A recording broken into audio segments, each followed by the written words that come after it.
The information in this podcast is educational and general in nature and does not take into consideration the listener's personal circumstances. Therefore, it is not intended to be a substitute for specific, individualized financial, legal, or tax advice. To determine which strategies or investments may be suitable for you, consult the appropriate qualified professional prior to making a final decision. Hey everyone, welcome back to another episode of In the Market Trenches.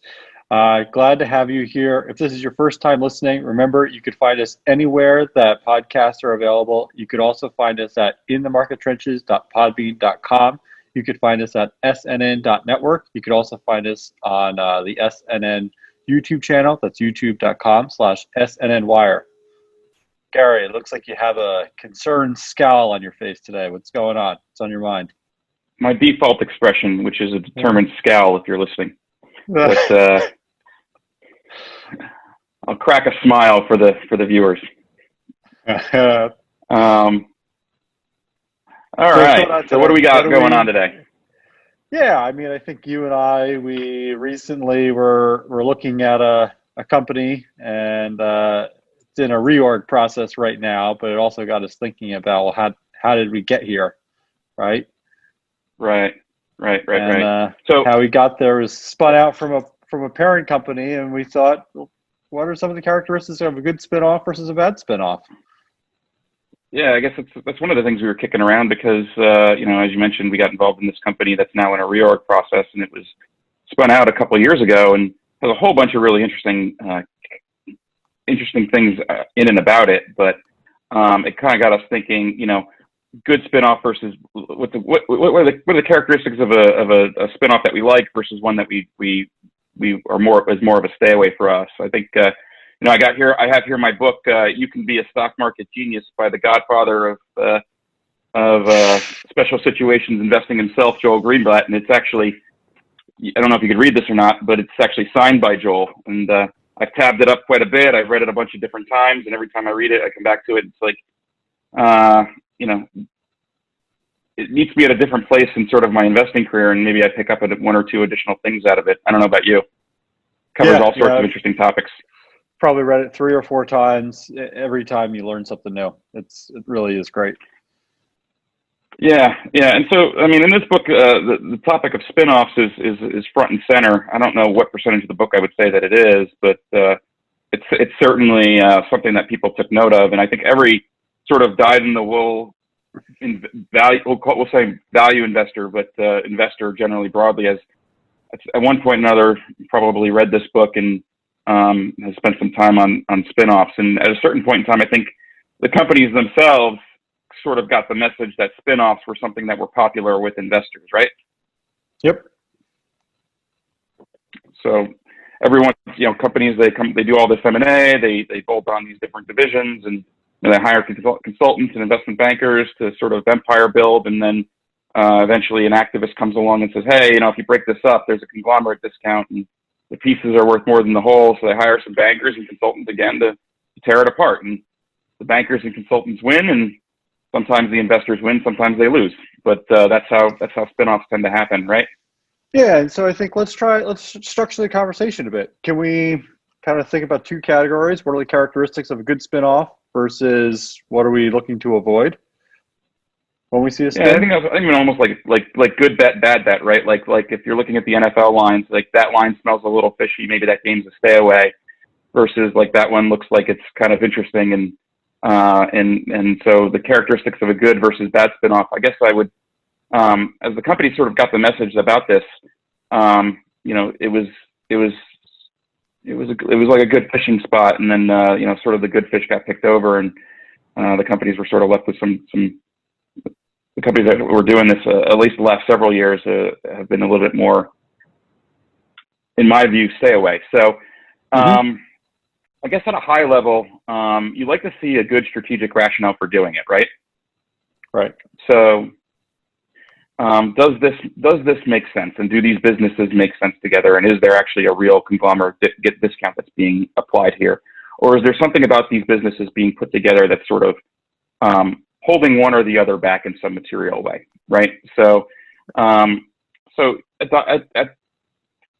just the first brush, it's the question of, do these things make sense together or do they make more sense apart? Does that make sense? And I think a lot of times the answer to that question is probably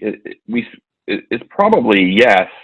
But then to go down from there, you want to go to the reasons that the company is doing the spin. And so all of these companies will file a Form 10 where they tell you the various reasons and things that they're doing this. And those things sort of get filed with the Securities Commission, and they get updated as things go along. They get comments back, they get more information, whatever.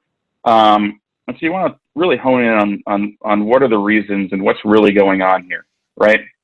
What do you think about? Yeah, and so I think when you're thinking about what are the reasons, so these companies are going to get teased apart. Who's the one that's pushing for this spinoff? Is it management and they're coming up with their own rationale on why the companies could be separated? Or is there an activist investor saying, well, these companies are going to be more valuable as separates than as the entire entity? I wouldn't say one is better than another. It's just something that you need to observe, because you also have to understand who's going to own the stock of the spun out company post-spin. And what are their incentives? Yeah, and I think if it's an activist that's pushing on it, the reasons are kind of obvious why they're doing it, right? Somebody's saying that there's this conglomerate discount, and these things are better apart, and like they bought a block of stock and they're leaning on the company to do this. Where management is using their own discretion to do it, and sometimes the breaking apart can be interesting and can create some value. But when management is choosing to do this, I think that's where it gets a little bit more interesting, because you have a wide variety of motivations. And so sort of where I get most interested, I think, is one of the motivations is maybe there's a piece of this business that they really, sometimes these things can be structured in such a way where management is going from making a diluted bet on something to a concentrated bet on something, and via the spin, you can sort of bet alongside them. Like, to me, that's kind of interesting. So when management's choosing to do it, I look at the management incentives. Where's management going? What are they doing? What's going on in and around this thing? So sometimes we see a situation, one that I think I like a little bit less, is when the company that's departing pays a big fat dividend to the parent company and is saddled with a lot of debt post-spin. That may or may not be beneficial depending on whether or not they can service it. But that's, one of the reasons is like, well, do we get something financial? Does the parent company get something financial out of this, right? Right. Yeah, no, to me, that's we've one seen of the some other things that stuff I want where to stay away from. Potentially, right? Like, if they could service the debt and maybe it becomes a financial engineering play, maybe that's kind of interesting. But if they're over levering it, that's something that we sort of want to stay away from. Right. Or maybe they're saddling it with some liability that they want to offload, right? We've seen instances of that. The one that we recently got involved in, that was a key element to it. And so, that's another thing that maybe red flag. And I think, there's a couple of different red flags here. So one is, are they using it just to suck off some cash? Two, are they doing it to sort of basically recapitalize themselves? They're basically trying to recapitalize themselves. Right. And then what was the other one? Some form, or offload some form of a liability, right? Yep.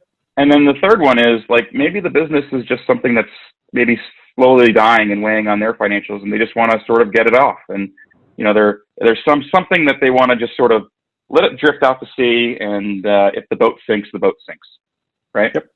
Yeah.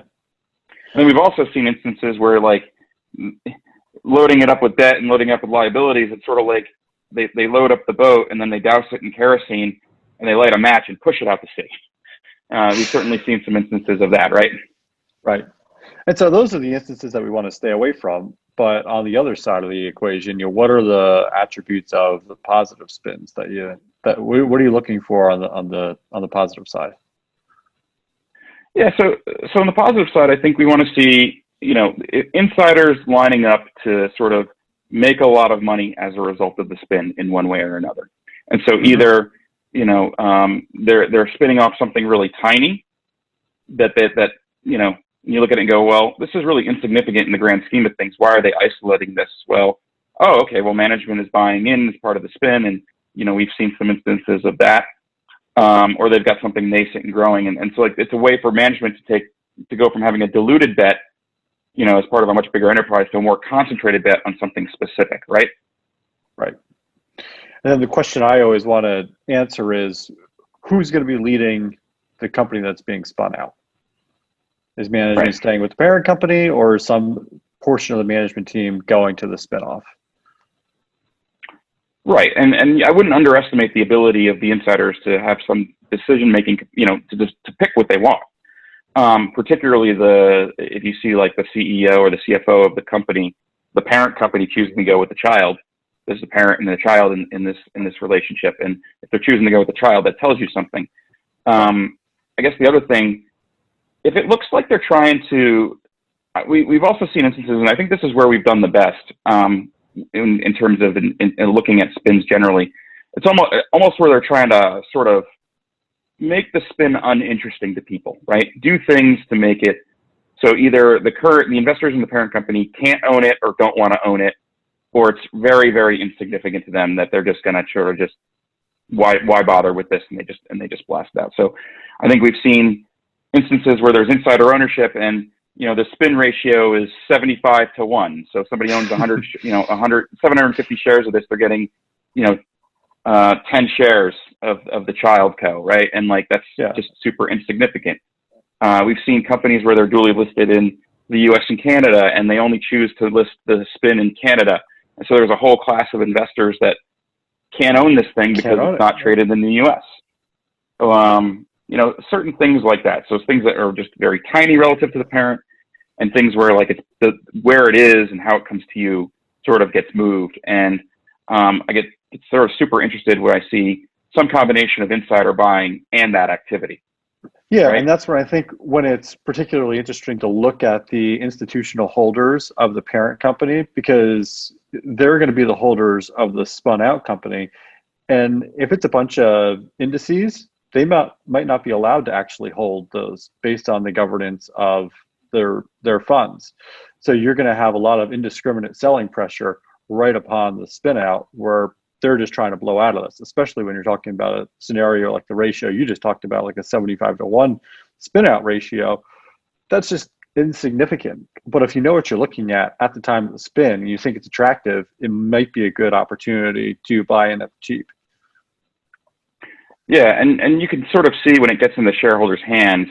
Oftentimes with these things, there's like a sort of a shadow market between the record date for getting the spin and when you actually think that thing actually starts trading on the exchange, where people trade the rights to these things. So you can sort of see how it trades in that market. And how do people usually find the funny thing about that market? What's that? How do people actually find the when issued market? You sort of have to start Googling for the ticker. I don't know. I don't exactly know how to do it, but they normally just stick like whatever the ticker is going to be, and there's like a WI on the end, or a .w, dash WI, .wi, yeah. Dash WI, /WI. We've seen all sorts of different conventions for that. There's some other letter at the end that's going to drop when it's actually trading live.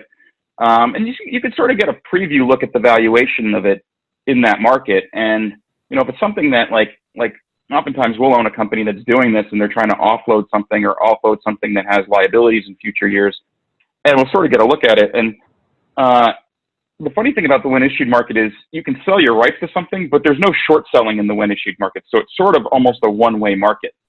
And my understanding is that there's no short selling in the when issued market. And so like these things that where somebody's trying to offload it and like it's just like a flaming dumpster fire that they're pushing out to sea.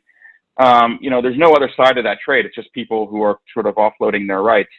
And oftentimes, if that's the case, you'll see the first couple of days after it goes after it goes and trades on the exchange, it tends to be kind of erratic. But if it's something that you want to own and you think that other people are going to want to own it too, you can sort of get a look at it there. And if you know to look for it there, then maybe you can do it in that market. And there's been instances, I think, along the way where we've done that, and it's benefited us. Yeah, sometimes it works, sometimes it doesn't work. But it's a place to look, right? It's something. It's a less trafficked rock to flip over as part of the spin market. So I think in terms of like the spins, outside of the things that we talked about, when we're looking for a successful one, I mean, if it's something we want to own for a long period of time, we're really looking at the business and the business prospects, just like any other investment, right? Mm-hmm. Yeah.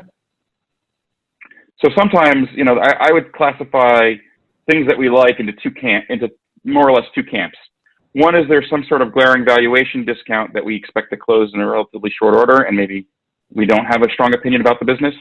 And then in the second one, it's one where we really like the business prospects, and we want to own it for a long time. And those two things are really different. So I think sort of just defining what you're in it for at the outset will help, has helped us manage it better, right? Mm-hmm. Yeah, and understory or thinking that we understand the motivation for the spin and we can get behind it, and we understand either the management's rationale or the activists, investors' rationale, and it's something that we believe in. And also staying away from those three categories that we talked about earlier, the things that we think don't make spinoffs as attractive. The high levels of debt, not understanding what the business is actually trying to accomplish in this spin, or they're just terminally ill business. Terminally ill businesses, yeah, or offloading some sort of liability. Yeah, either real or potential, right? So I've seen ones where, we saw an insurance company offload something where, I actually don't know what the liabilities really are for that insurance company. Like it's because insurance is a funny business where you don't know if you're actually making profits until far out in the future. And sort of the products that company wrote were ones where like, I actually don't know how to model it. I don't know how they can reserve for it. And if you look at the way the accounting has changed over time, even they don't know. So it's sort of like, somebody was offloading something that like the liability was a big question mark, but it could be a huge number. Sure. We've seen other ones where the liability was more certain or potentially more certain, but it was just like, wow, that's a really strange thing for you to identify, right? Like, and so you gotta be careful, and it's sort of like, really, but each one of these I think is like, sort of facts and circumstances specific. But if there's one where you really like the business, there's also an opportunity potentially to own what you think is a really good business, hopefully at a reasonable price that can sort of just work for the long run. Yep. So those are the ones that we like that worked. Valuation gap, business quality. The ones where we have more questions, it's, I think we've detailed those pretty well. So yeah. What else do we got? No, I think that's it for today. And a little different than our normal episodes where we're talking about specific names, but just given the current environment and that we just got involved in a name yesterday, we'll probably talk about at some point in the future. I thought it was relevant for everyone to go through the anatomy of spinoffs and what we're looking for. It's a pretty high level category of investing to look at in the special situations world. I love the book, You're a Stock Market Genius. Are we allowed to make a book recommendation here? Can I recommend it? I don't see why not. It's a good book to read. We liked it. We got something for it. I've read it 3 or 4 times. If you haven't read it, I would pick up a copy. You'll learn something. I learn something every time we read it. We don't get anything if somebody orders one from Amazon. So I think it'll be just fine. Yeah, it's at this point in Joel's career, I don't know if he's even going to notice that he gets anything from an incremental sale. Yeah, it's a rounding error for him for sure. So, yeah, I mean, like this is an area that was one time pretty fertile. Now it's one where you sort of have to be a lot more cautious about it. And so we just thought, given that we got involved in this company that is, in our view, just a busted spin at this point, we thought it would be a good discussion point to sort of hash through what we like and what we don't, and hopefully people enjoyed listening to it and maybe learned something. And if you've got something you want to share, or a spin that you were involved in, or something else, reach out to us. We're looking for guests for the show, and we always love to hear good stories. And there's no shortage of them with spins. So. Yep. You can find our contact information on our blog, which is on our site, which is www.accretivewealthpartners.com. Thanks again for everyone tuning in today. Hope you enjoyed it. Remember, you can check us out anywhere podcasts are available. You can check us out at inthemarkettrenches.podbean.com. Check us out at snn.network or the SNN YouTube channel. That's youtube.com/SNNwire. Thanks again for joining us, everyone. We like doing this episode. Appreciate it. Anything else, Gary? Is that a wrap? No, if folks can rate and review us, it would help a lot. And like I said before, if you want to be a guest on our show, we're looking for guests. Awesome. Thanks, everyone. The information in this podcast is educational and general in nature and does not take into consideration the listener's personal circumstances. Therefore, it is not intended to be a substitute for specific, individualized financial, legal, or tax advice. To determine which strategies or investments may be suitable for you, consult the appropriate qualified professional prior to making a final decision.